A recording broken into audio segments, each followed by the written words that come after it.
How you doing, man? Good. A little warm. Doing all right? Hot, You're man. sweating, dude. I'm sweating like crazy. It's 101 today? I think it's supposed to cool down. Yeah? Yeah, I think From I think 101? we're going down from 106 to 101. Was it 106 today? No, it was 106 yesterday. Oh my God. And we'll talk about that because we went flat track racing yesterday at the Sandia Motorsports track, and it felt like 106 when we first got there. Brutal. It was brutal. Man, I got my my Rust is Gold cup full of ice water. I'm drinking tea. It's so hot. I feel like when it's this hot, it's not even worth drinking beer or whiskey or anything. Yeah. I don't wanna Beer drink- sounds good though. Does it really? When Ice it's this cold hot? beer sounds really good. Really? Yeah. I like to stay hydrated. I don't know. Yeah. Does beer dehydrate I think it does. the alcohol? I think so. Haven't you ever Probably seen those right. like crazy redneck videos of like dudes at the Elephant Butte on their jet skis or something after like 2 12 packs and they're all sunburned, Yeah. shirt off. I know a guy who looked like that. Yeah, I do too. He is kind of redneckish. Yeah, he is. And so let's talk about the trip a little bit, man. Yeah. Before that though, a couple things. Okay. Got some announcements coming up. We were about halfway done with our donor bike. Mm-hmm. We got that little YZ kind of started loud as hell. We got that on Instagram. When we started it up, we had the pipe off because we have to go through the pipe and we have to get the gaskets for that. But it fired up, and it's we found out that the throttle is hanging a little bit. Mm-hmm. We had the wrong throttle. Somebody else had the wrong throttle on there, so we got the new Wrong throttle throttle. The cable. slide is staying stuck wide open. Exactly. And it was funny as hell because we've been trying to get this thing started. Anybody who's been following it, we've been trying to start it and having issues. So Thaison and I finally got it to the point where we figured out what was wrong with it, and I kicked it over, and dude, it made me jump because without the exhaust and everything, and I wasn't expecting it to start right away. Bah! It just kind of made me jump, man. But yeah, that slide was stuck open, so I was like, bah! Just took off. Yeah, if you've ever heard a two-stroke without a pipe on it, it sounds like a shotgun. It is loud. But we got it started, which I'm really happy for because that's one less thing that we got to worry about. Oh my gosh. A running bike is that's everything right there. Yeah, so now we just got to throw on the tank, get that cable on, tires, grips. We had a couple people donate, which I'm really thankful for, donate some money, which is going to allow us to get some parts. And I believe Scott should be working on getting us some tires from Triumph. So Cool, Scott Cloninger, thank you. that's going to help out a lot. We also put out a couple things for our YouTube series. Yeah. A couple Dirt Life Diaries. Mm-hmm. We had Craig, who's been a longtime follower and new rider. Mm-hmm. He was pretty pumped. He's got a good story about riding in a group for the first time. Yeah. Yeah. What do you think? Dirt Great story. Life Diaries are, if you're not familiar with them, are our YouTube little vignettes. It's usually really quick 1 minute, 2 minute stories. Riders kind of come in to the coffee shop in the garage and kind of tell us a little story. And Craig, being what, two years, right? He's been running for 2 years? About once the coffee shop opened. Yeah.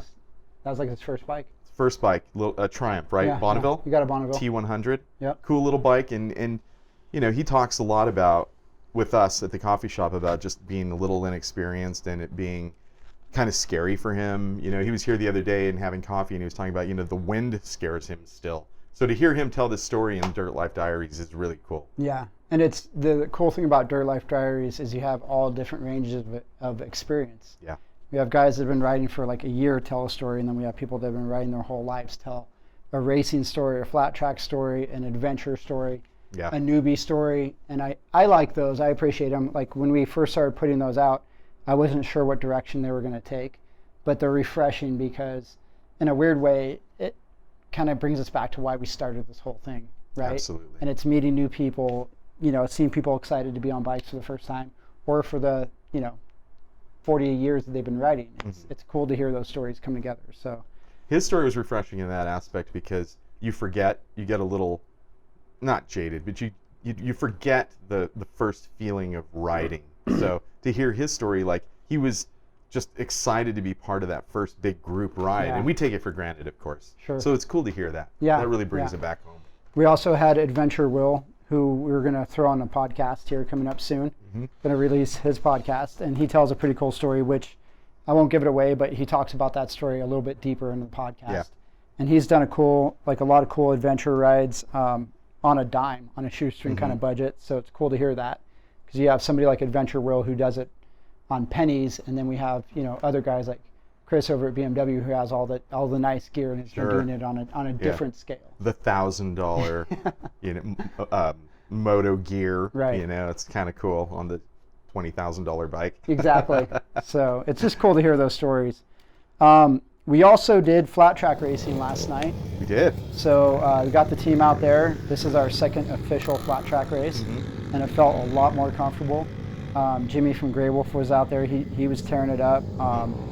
There was a lot of riders. It seems like we're getting more riders out there now, which is nice. It was cool, man. I mean, I didn't ride again. Still, my bike's still not ready, but getting to watch you and Jimmy, it was like, what was the thing I said? I felt like the nerdy guy at prom. I was sitting there watching all my friends make out with the hot girlfriends, and I was sitting there waiting. Yeah, because these guys are out racing, and I'm like, oh. It was rough. You looked bummed, dude. Dude, I was so bummed. You were just sitting in your little fishing chair, and Jimmy and I were sitting there talking about lines and throttle position, and it was great to watch you guys, because honestly, it felt really cool to see, like, the jump from the first time you guys rode to last night. It was like you could see the comfort level had changed, and you were paying more attention now to things like lines and how's the bike running, braking points, and exactly. All that stuff, so it was cool, and you guys did a great job last night. I mean, it's it's all new, right? Flat track's new for us, so it was cool to see it. And like you said, there were a lot more people than the previous time for sure. So it was cool to see a group of women. First of all, there was like a bigger group this time that came out. Yeah. And then some kids. The little kids. It was so cool to watch those little kids. Yeah, it is. It is. Because I mean, they've got a whole life ahead of them to continue flat tracking, right? Which is cool. But again, like you mentioned, for women, I didn't really think about it until now. I'd say it was 50-50 women to men. Easy. On that track. Yeah. Which is really cool if you think about it. Might have been more, because the little kids, it was 2 twin girls. And then 1 boy, right? Yeah. Yeah. So it's a cool thing to see. And, I can't wait until this whole COVID thing passes and they allow spectators, because, we've had a lot of our friends and family that have wanted to come out and watch this. And I think once it clears up and we get spectators out there, it's just going to get bigger and bigger. I don't know how we do it, but we get people to events, and people like coming out and supporting us. So I can't wait for that. I like to think that it's like our enthusiasm for it gets people excited. Yeah. Because I love it, man. I mean, just getting out there. We brought Chris Bronstorp from Sandy BMW last night, and he didn't really know much about how that whole thing worked. And he was like, "Oh, I'm a bachelor this weekend. I'll go hang out with you guys." And he got a kick out of the whole thing. I think he really enjoyed it. No, totally. He was out there taking pictures, and he's a big time adventure guy, adventure rider. So it was cool. It was great. I think anybody that's into motorsports would go out there and have a good time. I really do. And then there's another kind of event coming up, which is a toss-up. I know this is going to air after, but Steve Brown from Kings of Speed and Scott Collinger from Triumph, they're going to be joining us here in a couple days, and we're going to be talking about what's going to happen with our road racing season. Yeah. And what's going to happen with the track, and as I started to think about this, flat tracking shares the oval course with the sprint cars, and there's about 3 to 4 other car classes. Yeah. So together, combined, we have a pretty good makeup, and we have about, 9, maybe 10 different, classes of sporting event going on in one night. So that draws in a pretty good crowd. Yeah. Big spectrum. Big spectrum, a lot of cash going through there, and that's how that's able to keep up. Right. Whereas road racing, if you think about it, and this is a whole nother topic down the road. Motorcycle road racing. Motorcycle road racing, we don't share that with cars. It would be hard, right? There's too much stuff that could happen to the track with cars involved. Plus, the track goes a different direction. It goes different direction, and we have to have flag people on the corner. We have to have safety net. We have to have an ambulance. It's a whole different sport, a little bit more dangerous, I honestly believe. Yeah. And it requires more money and more attention. So the idea is that we have to have at least 30 riders to make that first day official for us to keep that track open. Absolutely. And we don't know what's going to happen. We don't know what's going to happen this season, and if it doesn't open and we don't get those amount of riders in, there's going to be a lot of upset people, in our community. Yeah. Because of COVID. That's why we don't know what's going on, just because we can't have COVID and the numbers. Large gathering. Yeah. So it is what it is, and it would be unfortunate, if we have to cancel that race season. Mm-hmm. What do you think, though? I mean, honestly, because you've been working on your bike for so long, are you excited to get it out there? Would you be disappointed? What? Well, early on, I'd sort of set the expectation that we weren't going to have a race season. So I kind of slacked off working on the bike. I was like, every time that there was like going to be a track day, it got canceled.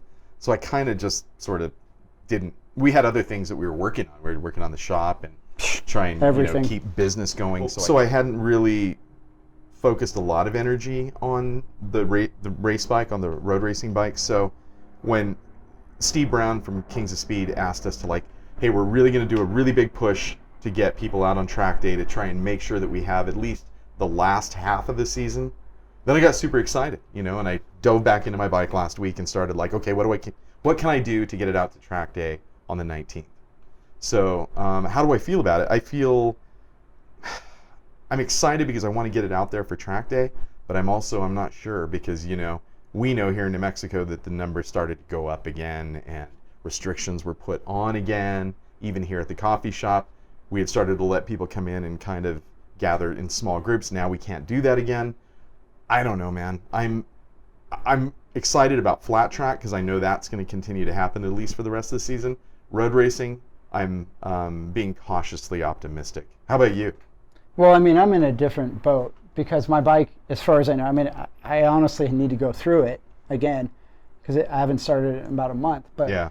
I remember when I was pushing my build time to get ready for last season, I was up all night. I was wrenching on that bike constantly to get ready for the season, and I was able to race. Yeah. So I had a deadline that was pushing me to the race deadline. Right. If that makes sense.